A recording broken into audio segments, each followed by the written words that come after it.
नमस्कार, बहुत स्वागत है आप सभी का। आप देख रहे हैं आक्रमण। मैं हूं आपके साथ नैना यादव।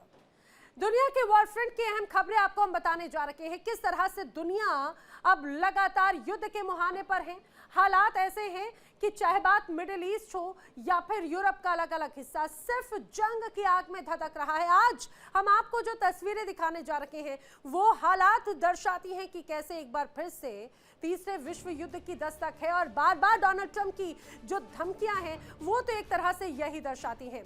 आइए आपको बताते हैं, दरअसल ये है युद्ध की वो तीन बड़ी तस्वीरें। पहली तस्वीर देखिए, अमेरिका और इजरायल ने ईरान पर बड़ा वार कर दिया है। ईरान के 12,000 से ज्यादा जगहों पर हमले हुए, हर ओर तबाही का मंजर नजर आया।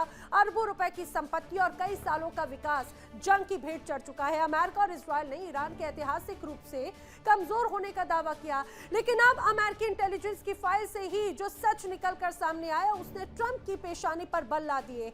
दावा किया गया कि सीजफायर की महज 1.5 महीने की अवधि में ईरान ने न केवल अपनी पूरी डिफेंस इंडस्ट्री को दोबारा जिंदा कर लिया, बल्कि दोगुनी रफ्तार से हथियार और मिसाइलों का निर्माण भी किया। दूसरी तस्वीर, मिडिल ईस्ट की जंग के दौरान लेबनान एक अहम मोर्चा साबित हुआ है। इजरायल और लेबनान के बीच में शांति वार्ता तो हुई, समझौता भी हो गया, लेकिन लेबनान की जमीन पर अभी भी इजरायली बारूद बरस रहे हैं। इजरायली सेना लगातार हिजबुल्लाह के ठिकानों पर बमबारी कर रही है और इस बीच हिजबुल्लाह ने इजरायल को एक बार फिर दे दी है चेतावनी। हिजबुल्लाह प्रमुख नईम कासिम ने अपने लड़ाकों की मौत का बदला लेने का ऐलान किया और इजरायली हमलों का जवाब लगातार अब दिया जा रहा है। हिजबुल्लाह ने इजरायल के प्रमुख नेताओं और सेना अधिकारियों को निशाना बनाने का ऐलान कर दिया। जो तीसरी तस्वीर हम आपको दिखाने जा रहे हैं, दुनिया में मिडिल ईस्ट के अलावा यूरोप में एक बार फिर से वॉर फ्रंट सुलग चुका है।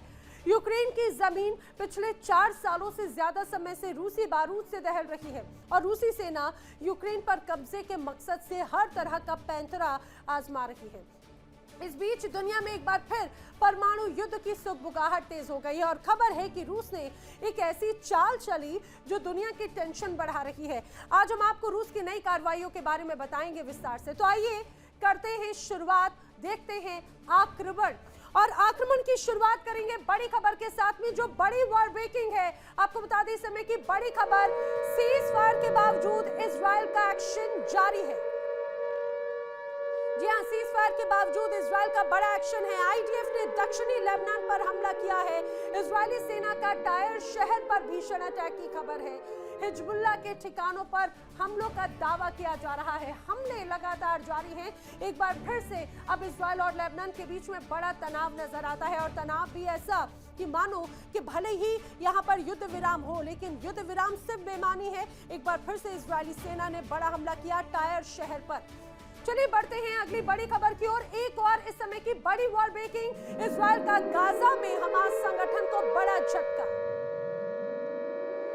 जी हां, गाजा में भी बड़ा एक्शन है इजरायल की तरफ से। हमास कमांडर इहाब किजोम को मार गिराने का दावा इजरायल कर रहा है। हमास के वित्तीय लेन देन के मामले दरअसल किजोम देखा करते थे। हमास कमांडर अल हबाश को भी ढेर कर दिया गया और बताया जा रहा है हमास के हथियार उत्पादन यूनिट का कमांडर हबाश था, जिसे मारे जाने की खबर सामने आ रही है। लगातार ताबड़तोड़ खबरें हैं। तो इजरायल का गाजा में हमास संगठन पर बड़ा दावा। और आइए बात कर लेते हैं अगली बड़ी खबर की। इस समय की बड़ी वॉर ब्रेकिंग, ईरान ने अमेरिका हमलों की कड़ी निंदा की है। ईरान ने अमेरिका के हमलों की निंदा की। विदेश मंत्रालय के प्रवक्ता की तरफ से बयान सामने आया है। प्रवक्ता ने हमलों की निंदा की है, अंतर्राष्ट्रीय कानून और संप्रभुता का इसे उल्लंघन बताया है। आपको बता दें, यूएस ने बंदर अब्बास में बड़ा अटैक किया। बड़ी वॉर ब्रेकिंग, ईरान ने अमेरिकी हमलों की निंदा की। ईरान ने अमेरिकी हमलों की निंदा करते हुए ये स्पष्ट कहा है कि जिस तरह से ये हमले अमेरिका की तरफ से किए गए, ये अंतर्राष्ट्रीय कानून और संप्रभुता का उल्लंघन है। दरअसल यूएस ने बंदर अब्बास में बड़े अटैक किए और ये अटैक थमने का नाम नहीं ले रखे हैं। हमले लगातार जारी हैं। चलिए बढ़ेंगे आगे, बात करेंगे अगली बड़ी वॉर ब्रेकिंग की। इस समय की अगली बड़ी वॉर ब्रेकिंग, अमेरिका के खिलाफ ईरान की जंगी तैयारी नजर आ रही है। बड़ी खबर, दरअसल ईरान ने तेजी से मिसाइल प्रोडक्शन बढ़ाया है। जानकारी, डिफेंस सिस्टम भी तैयार किया जा चुका है। 66% मिसाइल लॉन्चर्स को एक बार फिर से हमले के लिए तैयार किया जा चुका है। ईरान ने इस पूरे सीज़फायर के दौरान बड़ी रणनीतियां तैयार की। जानकारी यह है कि ईरान की जंगी तैयारी है, मिसाइल प्रोडक्शन को बढ़ा दिया, डिफेंस सिस्टम तैयार कर दिए गए। ईरान 66% मिसाइल लॉन्चर्स फिर से तैयार अभी तक कर चुका है और यही चिंता कहीं ना कहीं अमेरिका की बढ़ती नजर आती है। चलिए बढ़ेंगे आगे। क्या मिडिल ईस्ट में जो सीज़फायर हुआ वो सिर्फ एक छलावा था? क्या दुनिया को शान दिखने वाला समंदर अंदर ही अंदर परमाणु सुनामी की तैयारी कर रहा है? अमेरिकी खुफिया एजेंसीज के गलियारों से जो रिपोर्ट लीक हुई उसने पेंटागन से लेकर व्हाइट हाउस तक हड़कंप मचा दिया।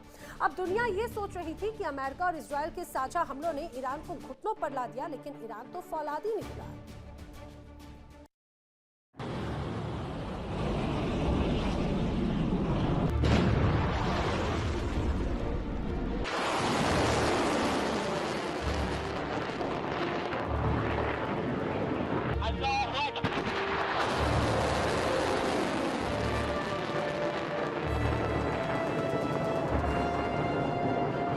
जिस ईरान को मरा हुआ समझकर अमेरिका जश्न मना रहा था, वो ईरान सीज़फायर के सन्नाटे में अपनी मौत की मशीनों को धार दे रहा था।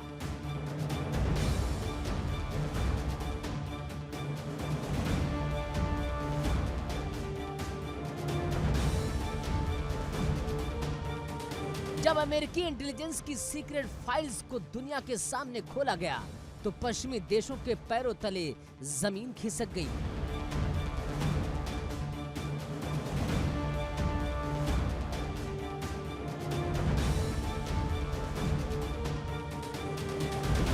पेंटागन की टाइमलाइन को धता बताते हुए इस्लामिक रिवॉल्यूशनरी गार्ड कॉर्प्स यानी कि IRGC ने महज 1.5 महीने में अपनी पूरी डिफेंस इंडस्ट्री को दोबारा जिंदा कर लिया।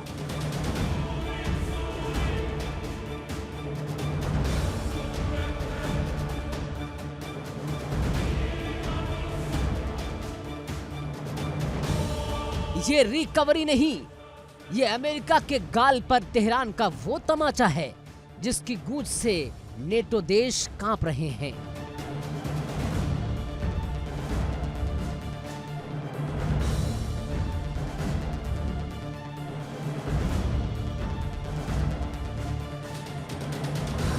अमेरिकी अधिकारी अब दबी जबान में मान रहे हैं कि ईरान सालों में नहीं बल्कि चंद हफ्तों में अमेरिका और इजराइल के लिए सबसे बड़ा काल बनने जा रहा है। ईरान ने अपनी टूटी हुई असेंबली लाइंस को न सिर्फ जोड़ा है बल्कि उन्हें ऐसी आधुनिक तकनीक से लैस कर दिया है कि अब वहां पहले से 2 गुनी रफ्तार से हथियारों का प्रोडक्शन हो रहा है।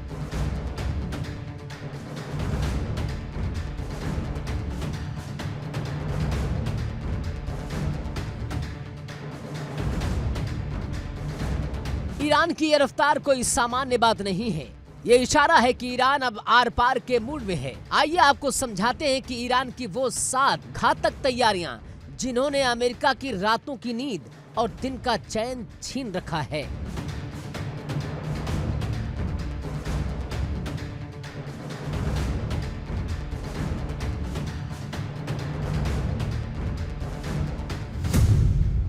तैयारी नंबर 1, किलर ड्रोन्स का पुनर्जन्म।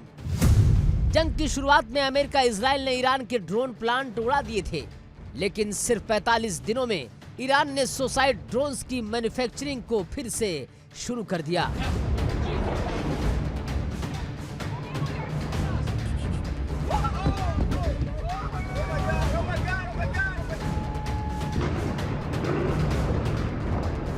ये वही ड्रोन है जो रडार की नजर में आए बिना अमेरिकी ठिकानों को राख कर सकते हैं।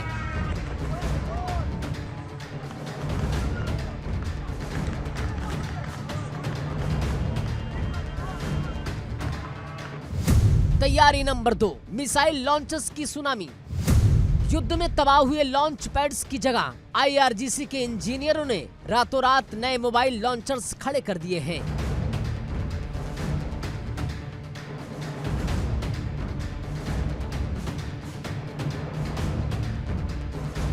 यानी ईरान की जवाबी हमले करने की क्षमता अब पहले से कहीं ज्यादा खतरनाक हो चुकी है।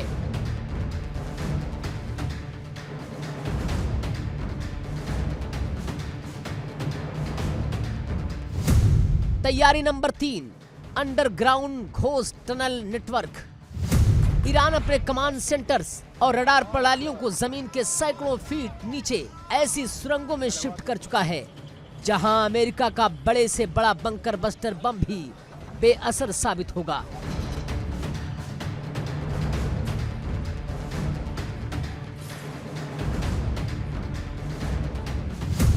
तैयारी नंबर 4, अपग्रेडेड मैन्युफैक्चरिंग हब।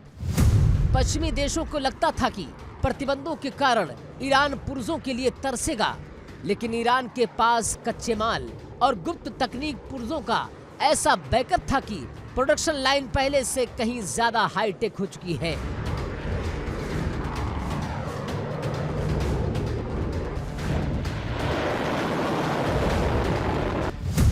तैयारी नंबर 5, पश्चिमी खुफिया अनुमानों के परखच्चे उड़े।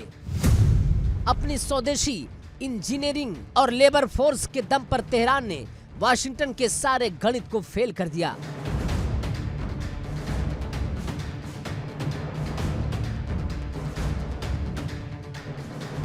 अमेरिका की सालों की टाइमलाइन को ईरान ने महीनों में बदल दिया।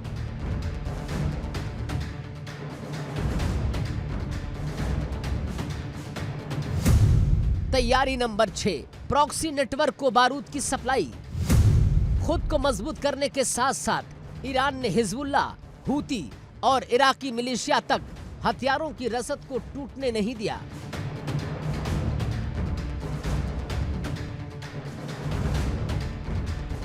अमेरिकी ठिकानों को चारों तरफ से घेरने का जाल तैयार है।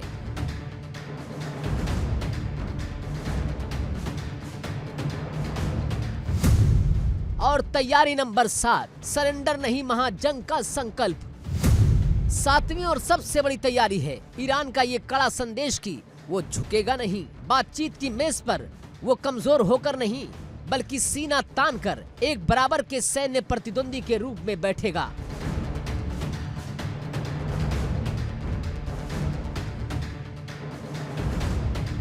ईरान की इस कयामत जैसी तैयारी के बीच अमेरिका के सामने एक और बहुत बड़ा संकट खड़ा हो गया है। वॉशिंगटन पोस्ट की एक रिपोर्ट ने खुलासा किया है कि इजराइल को बचाने के चक्कर में अमेरिका खुद अपनी मिसाइल डिफेंस इन्वेंट्री खाली कर चुका है।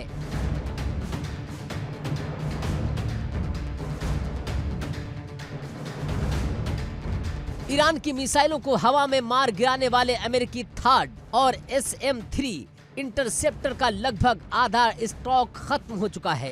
यानी अमेरिका इस वक्त खुद सैन्य और आर्थिक मोर्चे पर बैकफुट पर है।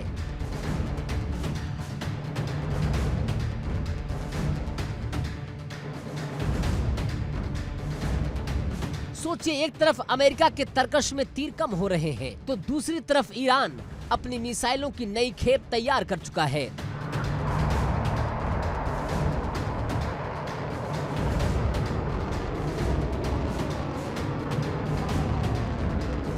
अगर इस नाजुक मोड़ पर ईरान ने अपनी मिसाइलों का रुख इजराइल और मिडल ईस्ट में मौजूद अमेरिकी सैन्य ठिकानों की तरफ कर दिया तो उसे रोकना नामुमकिन हो जाएगा।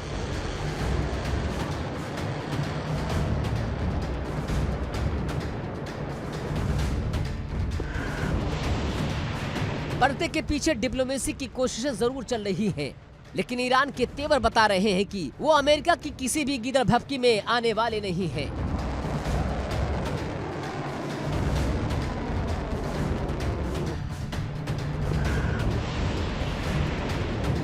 तो क्या दुनिया एक महाविनाशकारी जंग के मुहाने पर खड़ी है?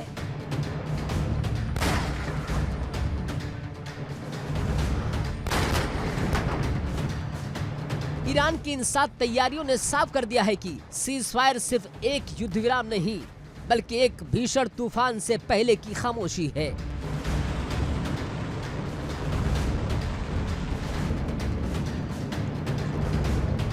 ईरान ने यह जता दिया है कि अगर इस बार अमेरिका या इजराइल ने कोई हिमाकत की तो जंग सिर्फ सीमाओं पर नहीं लड़ी जाएगी, बल्कि अंजाम महाविध्वंस होगा।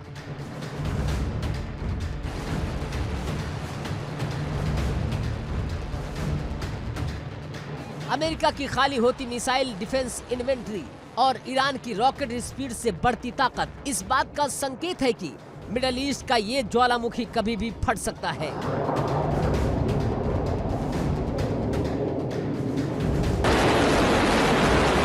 अब देखना ये है कि क्या सुपर पावर अमेरिका ईरान के इस चक्रव्यूह को भेद पाता है।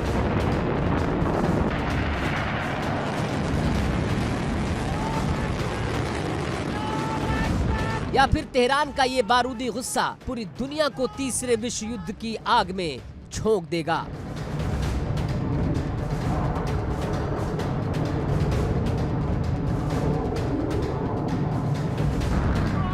Bureau report, India daily.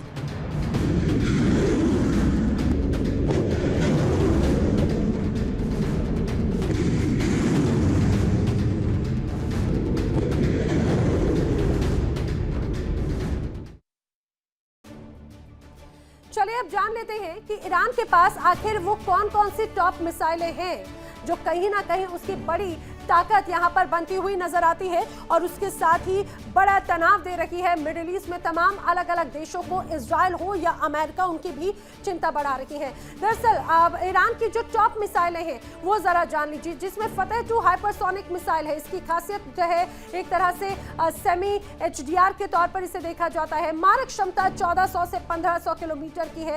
Hypersonic glide vehicle तकनीक से ये लैस है और उड़ान के दौरान बहुत तेजी से दिशा बदलने में सक्षम है। पैट्रियट और एरो जैसी रडार सिस्टम के लिए भी ट्रैक करना और रोकना बेहद मुश्किल हो जाता है। खुर्रमशहर 4 सबसे भारी विध्वंसक है। खासियत इसकी मारक क्षमता की अगर बात की जाए तो 2000 किलोमीटर के तौर पर इसकी मारक क्षमता है। वॉरहेड वजन 1500 से 1800 किलोग्राम है और विस्फोटक ईरान की सबसे ताकत और घातक बैलिस्टिक मिसाइलों में एक तरह से शामिल है। लिक्विड फ्यूल इंजन पर आधारित मिडिल ईस्ट में भारी तबाही मचाने की क्षमता और मोबाइल लॉन्चर से कहीं से भी इसे दागा जा सकता है। सेजिल, जिसे डांसिंग मिसाइल भी कहा जाता है, त्वरित हमलावर इसे कहा जाता है। इसकी खासियत में मारक क्षमता 2000 से 2500 किलोमीटर एक तरह से इसकी मारक क्षमता है। ईंधन प्रकार सॉलिड है, फ्यूल यानी कि ठोस ईंधन पर आधारित है और ठोस ईंधन के कारण तेजी से इसे लॉन्च किया जा सकता है। दुश्मन को संभलने का मौका भी नहीं देती और इसकी रफ्तार भी मैक 13 से भी ज्यादा बताई जाती है। ईमद सटीक गाइडेड मिसाइल मानी जाती है, जिसकी मारक क्षमता 1700 किलोमीटर है। बेहद उच्च इसकी सटीकता मानी जाती है, यानी कि टारगेट सेट किया तो टारगेट ध्वस्त। मैन्यूवरेबल री एंट्री व्हीकल तकनीक से ये लैस है। लॉन्च के बाद भी ये दिशा नियंत्रित कर सकती है और अपने लक्ष्य पर बेहद सटीक निशाना लगाने में सक्षम है। मिडिल ईस्ट में बारूद फिर गर्म है और वजह है हिजबुल्लाह चीफ नईम कासिम की नई धमकी, जिसने इजराइल के राजनयिक गलियारों से लेकर सैन्य कमांड तक खलबली मचा दी। नईम कासिम ने साफ कह दिया कि हमारा खून बहा, बदला लेकर ही हम दम लेंगे और इजराइल को सबक सिखाए बिना हम रुकने वाले नहीं हैं। यानी संदेश एक है, अब हिजबुल्लाह सिर्फ चेतावनी नहीं दे रहा, जवाबी वार की उल्टी गिनती भी शुरू हो चुकी है।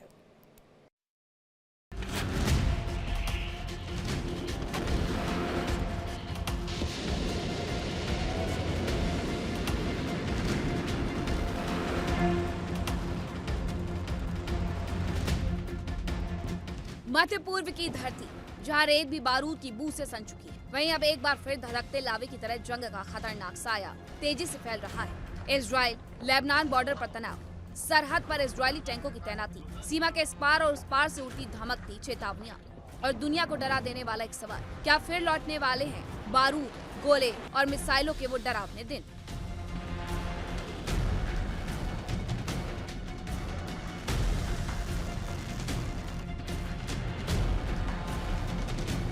क्योंकि हालात चीख चीख कर कह रहे हैं कि जंग का बिगुल बस फूंक दिया गया है। हिजबुल्लाह ने वो ऐलान कर दिया जिसके बाद पूरा इलाका दहशत के साए में खड़ा है। हिजबुल्लाह के चीफ नईम कासिम ने घोषणा कर दी कि हिजबुल्लाह के लड़ाकों की मौत का बदला जरूर लिया जाएगा, लेकिन कब और कहां और कैसे ये फैसला हिजबुल्लाह करेगा। और तब से सीमा पर जैसे मौत का सन्नाटा पसरा है, लेकिन इस सन्नाटे के नीचे लावा उबल रहा है और हर सेकंड पहाड़ सा गुस्सा जमा होता जा रहा है।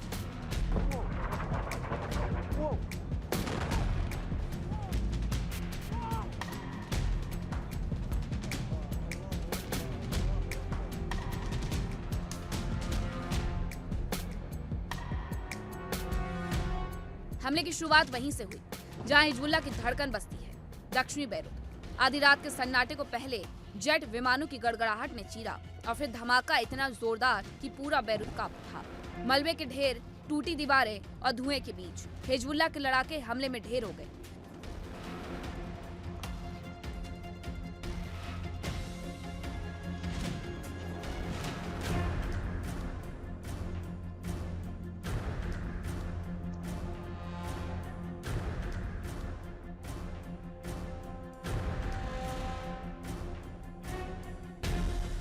और इसी के साथ हवा में तैर गई हिजबुल्लाह की आग उगलती चेतावनी। हमारे खून का हर कतरा हमारा जवाब होगा। लेकिन अब बड़ा सवाल ये, हिजबुल्लाह बदला किससे लेगा?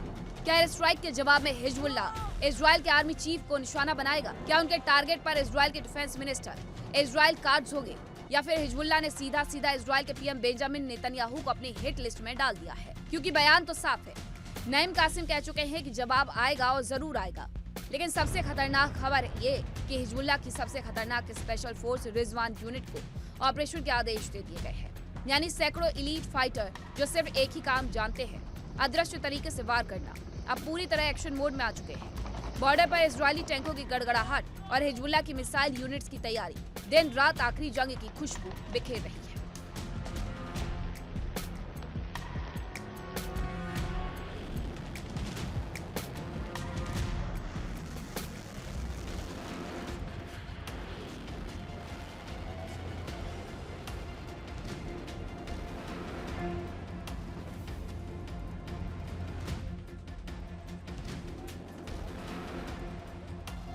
लेबनान और इजराइल की सीमा, जहां कभी चरवाहों की सीटी सुनाई देती थी, आज वहां ड्रोन की भनभनाहट है, रडार की बीप है और दोनों तरफ उंगलियां ट्रिगर पर सख्ती से जमी है।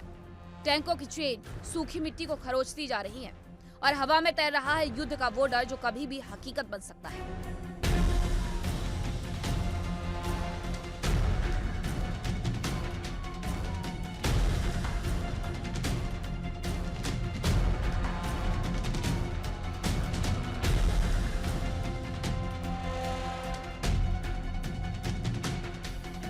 दावा है कि अगर इस बार और लड़ाई भड़की तो ये सिर्फ एक सीमित झड़प नहीं होगी, ये पूरे मध्य पूर्व को आग में झोंकने वाली जंग बन सकती है। क्योंकि एक तरफ दुनिया की सबसे संगठित और हाईटेक सेनाओं में गिनी जाने वाली इजरायली डिफेंस फोर्स अपने टैंक, ड्रोन, आयरन डोम और मिसाइल सब तैनात कर चुकी है, और दूसरी तरफ हिजबुल्लाह, जिसके पास दुनिया की सबसे बड़ी गैर सरकारी मिसाइल इन्वेंट्री मानी जाती है, हजारों रॉकेट, गाइडेड मिसाइलें, ड्रोन, आर्माडा और रिजवान जैसी स्पेशल फोर्स।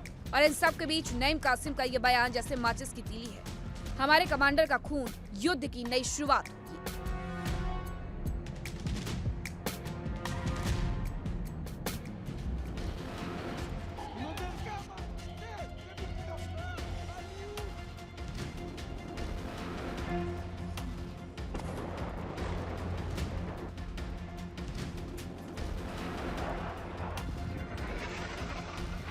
यानी लड़ाकों की मौत अब इस दुश्मनी को माउंट एवरेस्ट जितना ऊंचा खून खराबे वाला बना चुकी है।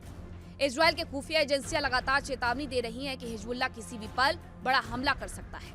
रात में सीमा के आसपास असामान्य हलचल, इलेक्ट्रॉनिक जैमिंग, आर्टिलरी की तैनाती और इंफ्रारेड सेंसर एक हरकत पर नजर जमाए हुए हैं। हिजबुल्लाह के अंदर भी उबाल चरम पर है। रिजवान यूनिट ट्रिगर मोड में है, मिसाइल यूनिट्स हाई अलर्ट में है और लीडरशिप बैठक पर बैठक कर रही है। और सबसे खतरनाक बात, जहां जहां हिजबुल्लाह की फॉरवर्ड यूनिट्स इजराइल की सीमा की तरफ दम साधे बैठी हैं, उन्हें आदेश मिल चुका है कि ऑपरेशन जैसे शुरू हो, बिना देरी, बिना दया, फुल पावर। वहीं दूसरी तरफ इजराइल ने अपने उत्तरी कमान को इतिहास की सबसे भारी तैनाती में झोंक दिया।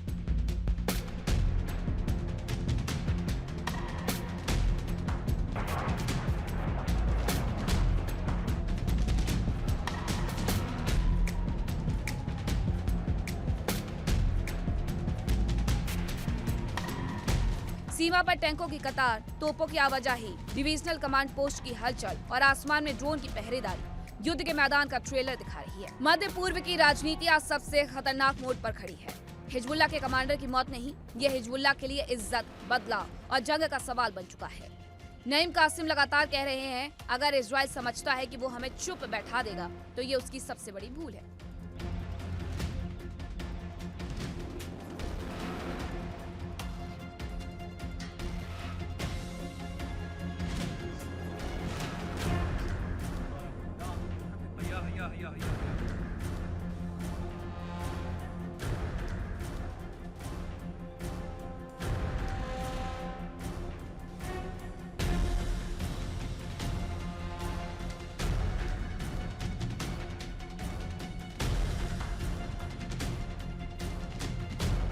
और इस चेतावनी के बाद लेबनान इजराइल बॉर्डर मौत के सन्नाटे से भर चुका है। वो सन्नाटा जो सिर्फ जंग से पहले आता है। विश्लेषक साफ साफ कह रहे हैं कि अब हालात किसी भी कूटनीतिक कोशिश से निकलने वाले नहीं है। बारूद का पहाड़ पहले ही तर बतर है, बस एक चिंगारी और पूरा इलाका धधकने वाला है।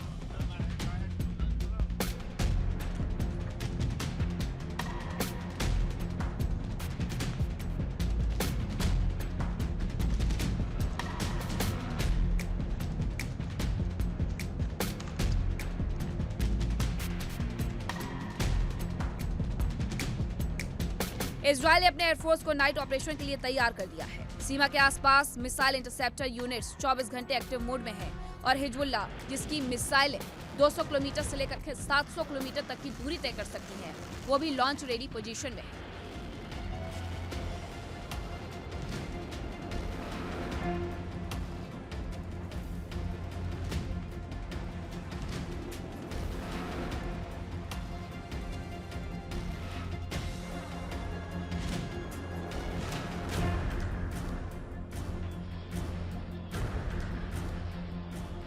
और अब सबसे बड़ा सवाल, क्या नईम कासिम रिजवान फोर्स को बड़ा ऑर्डर देने वाले हैं? क्योंकि अंदरूनी सूत्र बता रहे हैं कि बैठकें हो चुकी हैं, यूनिट्स तैनात हैं और सिर्फ आखिरी गो सिग्नल का इंतजार है। ये जंग फिर से और भड़की तो ये सिर्फ इजराइल लेबनान की लड़ाई नहीं होगी, ये पूरे मध्य पूर्व को हिला देने वाला युद्ध बन जाएगा।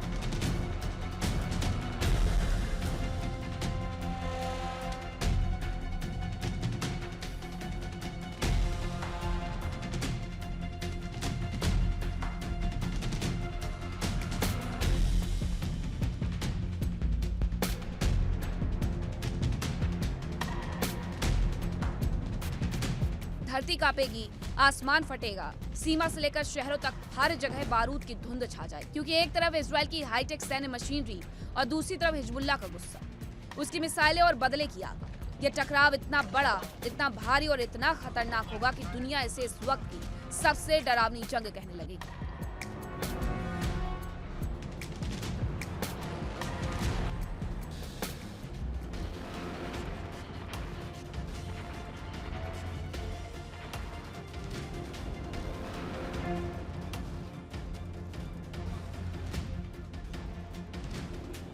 और अब सबकी निगाहें बस एक बात पर टिकी हैं, कब, कहां और कैसे नईम कासिम किस पल वो आदेश देंगे जो पूरा खेल बदल देगा।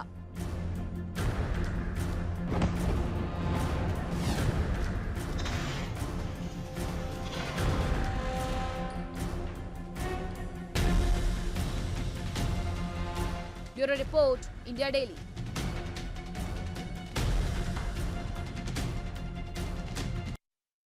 गाजा में तबाही है कि रुकती ही नहीं। सीजफायर के दावों के बावजूद फिर वही मिसाइलों की धमाक, फिर वही बमों की बारिश और गाजा की जमीन एक बार फिर खून और मलबे से ढकी हुई है। हर धमाके के बाद उठता धुआं, हर चीख के बाद फैलती खामोशी, ये बात सीधे सीधे बताती है कि गाजा आज भी जंग के सबसे भयावह मोर्चे पर खड़ा है।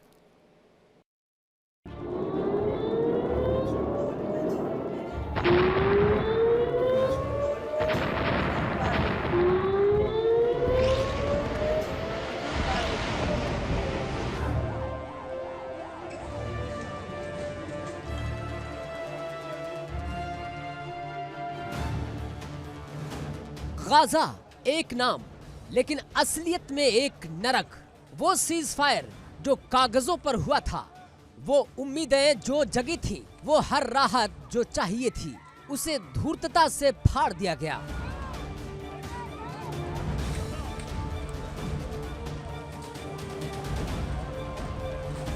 क्योंकि जमीन पर अभी भी वही मिसाइलें गिर रही हैं, वही धमाके हो रहे हैं, वही मौत फैला रही है और सबसे दर्दनाक वही इंसान जिसकी कोई गलती नहीं।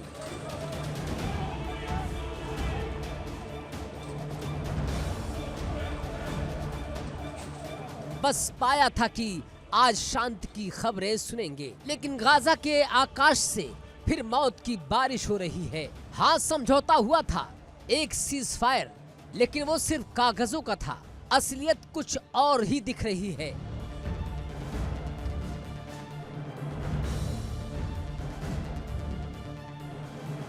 उदाहरण है ताजा आंकड़ा। सीज फायर लागू हुए कई महीने बाद भी गाजा में 2000 से ज्यादा लोग मारे जा चुके हैं और मरने वालों की संख्या जो शुरुआत में 60,000 बताई जा रही थी, वो अब 72,000 के पार पहुंच चुकी है।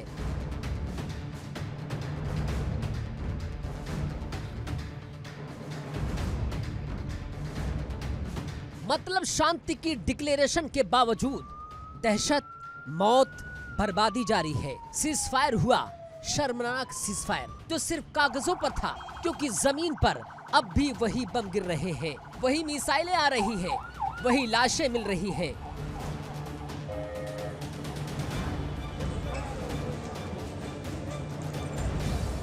आज हम आपको दिखाएंगे सीज फायर के झूठे वादों के बीच गाजा की हकीकत और उस नरक का मंजर जिसमें हर रोज जिंदगियां धुएं में बदल रही हैं।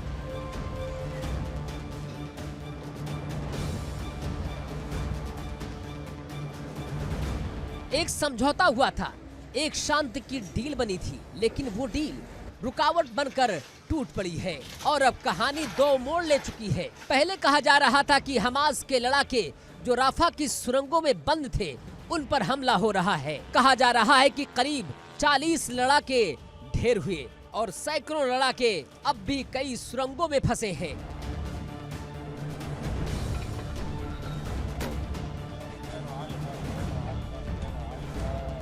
लेकिन उन्हें बाहर निकालने का रास्ता बंद कर दिया गया। इसने सीज फायर की विश्वसनीयता पर एक बड़ा सवाल खड़ा कर दिया है, क्योंकि अगर शांति थी तो यह हमला कैसे हुआ?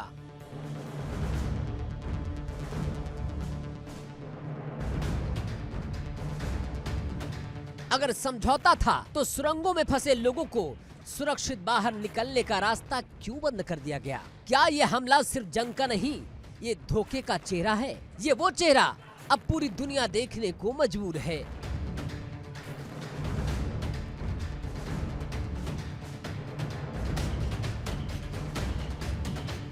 लेकिन इस जंग में सबसे ज्यादा नुकसान हुआ इंसानियत का। 72,000 से ज्यादा मौतें।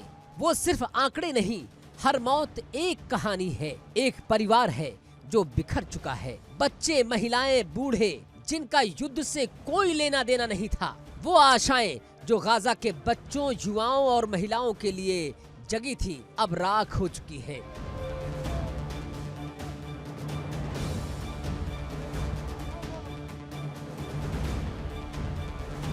क्योंकि बम गिर रहा है बाजारों पर, पानी और खाद्य वितरण केंद्रों पर, स्कूलों के पास, नागरिक इलाकों में जहां मासूम लोग भी खड़े थे, उम्मीद के साथ। हर हमले ने न सिर्फ एक इमारत बल्कि इंसानियत को हराकर किसी बेबस, डरती हुई जान पर वार किया है।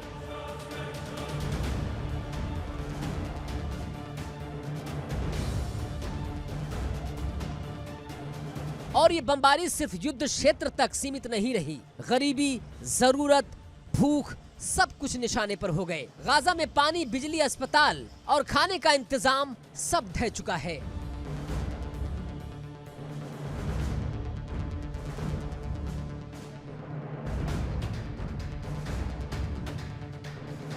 सीज फायर आया था, लेकिन मदद का पहिया कभी सही तरीके से नहीं चला। याद रखिए, युद्ध सिर्फ गोलियां, रॉकेट का नाम नहीं है। युद्ध है भूखे बच्चों की चीखें, बंद अस्पताल, बिना दवाई और बर्बाद होती जिंदगियां।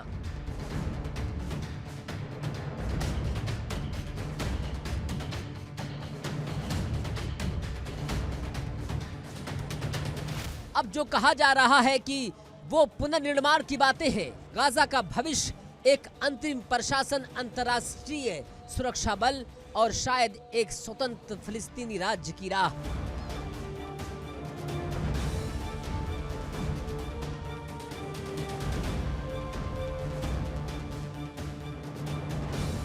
कुछ समझौते हुए थे, लेकिन समझौता टूट चुका है। वादा हुआ था, लेकिन बम अभी भी गिर रहे हैं। गाजा का भविष्य कागजों पर लिखा वादा बनकर रह गया। क्योंकि असलियत आज भी धुएं, बदबू, मौत, बिखरी जिंदगियां से भरा है।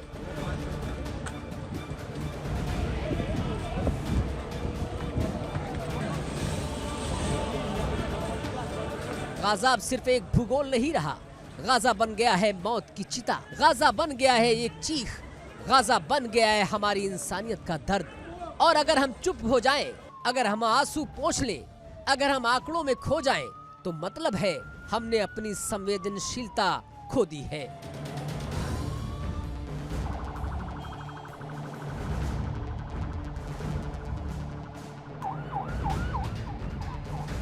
लेकिन अगर हम देखेंगे, अगर हम सुनेंगे, अगर हम आवाज बनेंगे, तो शायद वो बच्चे जिनकी मौत हुई है, उनकी माओं की पुकार, उन बुजुर्गों की बंद सांस कुछ मायने तो रखे। क्योंकि जब इंसानियत मर जाती है तो सिर्फ गाजा नहीं मरता।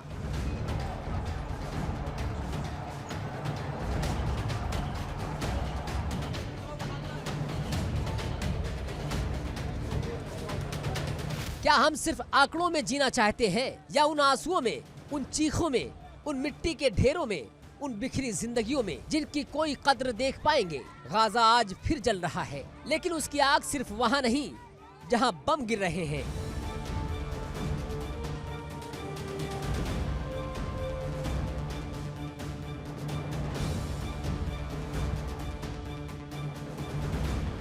यह आग फैल रही है हमारी संवेदनाओं पर। शांति सिर्फ नाम नहीं चाहिए, हकीकत चाहिए, इंसानियत चाहिए, इंसाफ चाहिए, और सबसे ज्यादा जरूरी याद रखना, क्योंकि जो मरा वो सिर्फ एक नंबर नहीं था, वो एक इंसान था।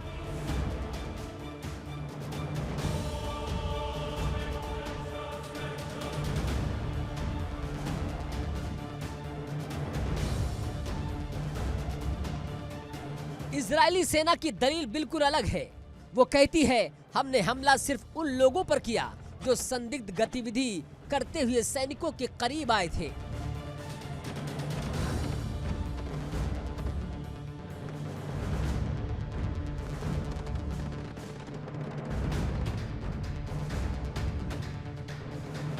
इजराइल का साफ कहना है कि हमारे टारगेट सिर्फ हमास है, ना कि बच्चे, न आम नागरिक। लेकिन गाजा के अस्पतालों में जो शव पहुंच रहे हैं, उनमें महिलाओं और बच्चों की संख्या बहुत ज्यादा है।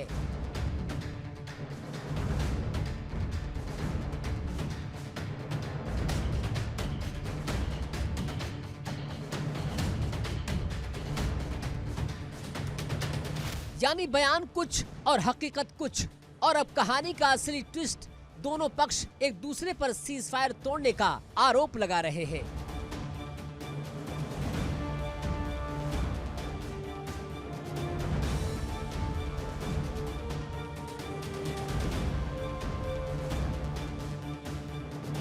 इजराइल कहता है कि हम पर फायरिंग हुई इसलिए जवाब दिया। हमास कहता है कि हम पर बिना उकसावे के हमले हुआ। इजराइल ने सीज फायर तोड़ा। सच कौन कह रहा है ये समझना बहुत मुश्किल है।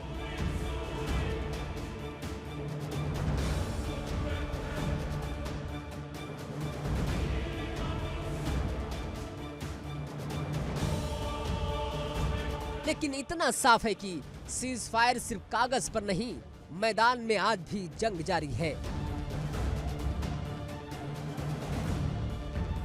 Bureau report, India daily.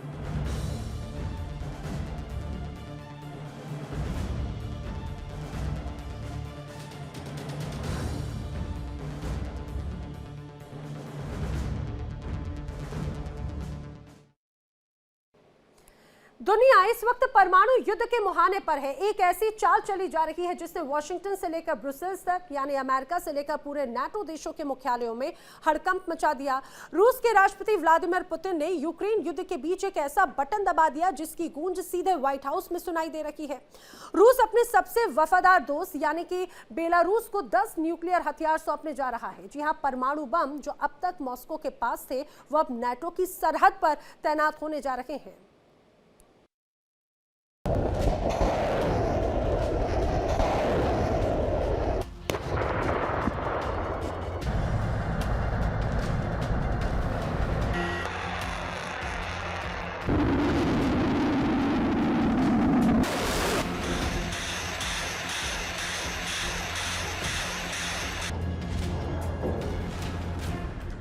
दुनिया जिसे यूक्रेन का युद्ध समझ रही थी, पुतिन उसे अब तीसरे विश्व युद्ध की बिसात में बदल चुके हैं। अमेरिका दुनिया भर में पाबंदियों का हंटर चलाता रह गया, लेकिन क्रेमलिन के मालिक ने एक ऐसा दांव चल दिया जिसे रोकना अब सुपर पावर ट्रंप प्रशासन के बस में नहीं।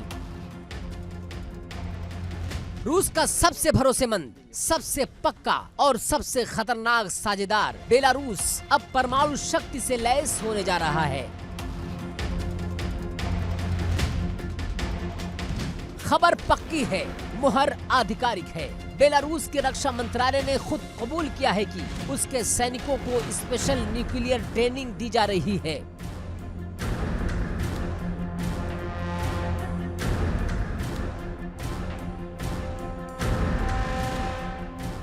रूसी वैज्ञानिक रात के अंधेरे में बेहद खुफिया तरीके से बेलारूस के फौजियों को परमाणु बम ऑपरेट करने का पाठ पढ़ा रहे हैं।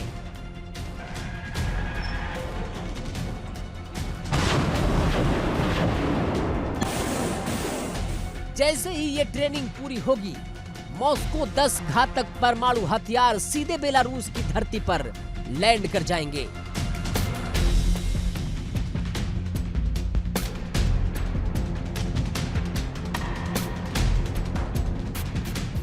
ये अमेरिका के दोहरे मापदंड की सबसे बड़ी हार है।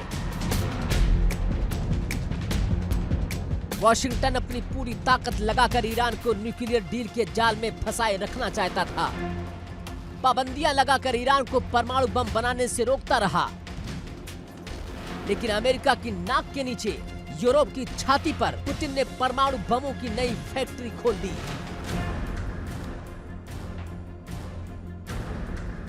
साल 2023 में जब पुतिन ने पहली बार बेलारूस को परमाणु हथियार देने का ऐलान किया था, तब दुनिया ने इसे सिर्फ एक गिदड़ भभकी समझा था। उस वक्त बेलारूस ने चुपके से अपने संविधान को बदल डाला, अपनी नो न्यूक्लियर पॉलिसी को कचरे के डिब्बे में फेंक दिया, और अब साल 2026 में वो कागजी धमकी हकीकत में तब्दील हो चुकी है। सिपरी के आंकड़े गवाही दे रहे हैं कि पुतिन के पास दुनिया का सबसे बड़ा न्यूक्लियर जखीरा है।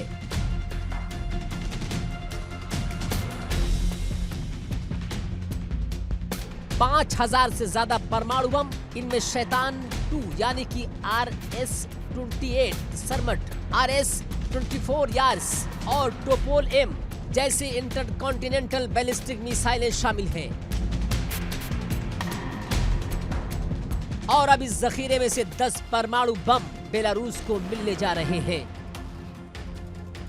पहले पुतिन ने कहा था कि इन हथियारों का रिमोट कंट्रोल सिर्फ मॉस्को के पास होगा, बेलारूस की इसमें कोई भूमिका नहीं होगी। लेकिन अब बेलारूस की फौज को मिल रही न्यूक्लियर ट्रेनिंग ने दुनिया के होश उड़ा दिए हैं।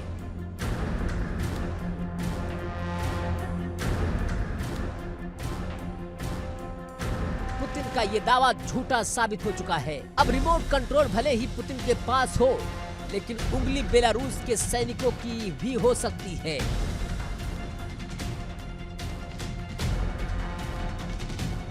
आखिर पुतिन ने बेलारूस को क्यों चुना? इस भूगोल को समझिए।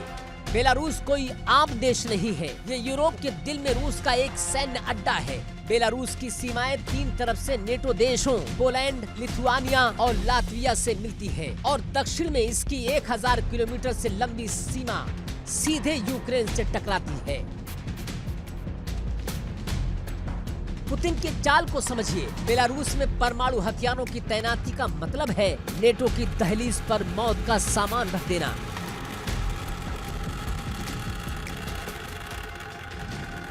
पोलैंड और लिथुआनिया जैसे नेटो देश अब सीधे रूस के शॉर्ट रेंज न्यूक्लियर मिसाइलों की जद में आ जाएंगे। पुतिन सिर्फ बेलारूस को हथियार नहीं दे रहे, बल्कि वो पूरी दुनिया को डरा रहे हैं। हाल ही में पुतिन ने दावा किया कि रूस एक ऐसी मिसाइल तैनात करने जा रहा है जिसकी रेंज 35,000 किलोमीटर तक हो सकती है।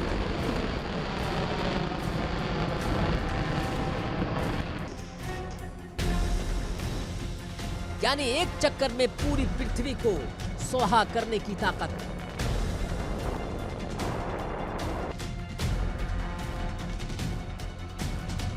यूक्रेन युद्ध में बेलारूस पहले ही रूस को अपनी जमीन दे चुका है। रूसी टैंकों ने बेलारूस के रास्ते ही कीव पर हमला बोला था।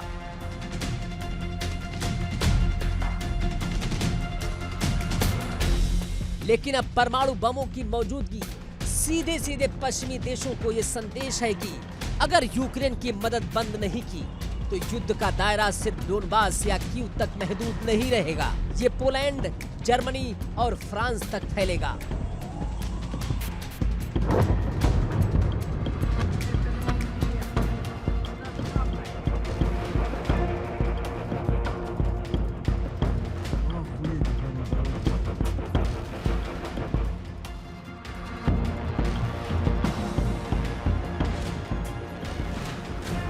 पुतिन के इस न्यूक्लियर ब्लैकमेल से नेटो खेमे में खलबली मच गई। यूरोप पहले से ही ऊर्जा संकट, आर्थिक मंदी और यूक्रेन युद्ध के बोझ तले दबा है। ऐसे में नेटो के सामने अब दो ही रास्ते बचते हैं, या तो वो पुतिन के आगे सरेंडर कर दे और यूक्रेन को उसके हाल पर छोड़ दे, या फिर अपनी न्यूक्लियर पोस्चरिंग को और आक्रामक बनाए।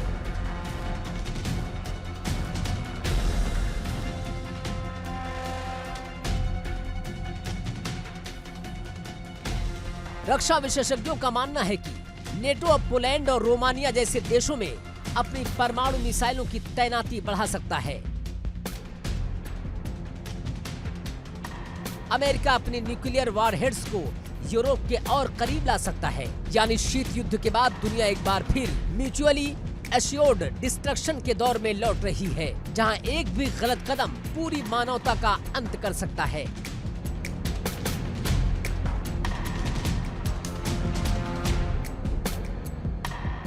पुतिन का मिशन अडिग है और वो नेटो को घुटनों पर लाना चाहते हैं। बेलारूस को मिलने वाले ये 10 परमाणु बम सिर्फ हथियार नहीं, ये अमेरिका के सुपर पावर होने के अहंकार पर पुतिन का सीधा प्रहार है।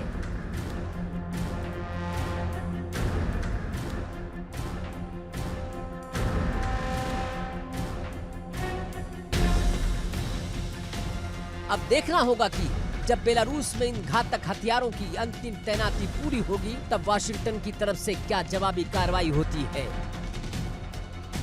क्या दुनिया सचमुच एक परमाणु विनाश की तरफ बढ़ रही है?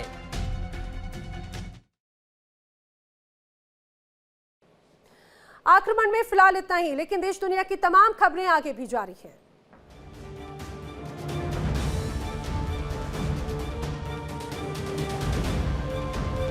देखिए इंडिया डेली 24/7 अब आपके स्मार्ट टीवी पर।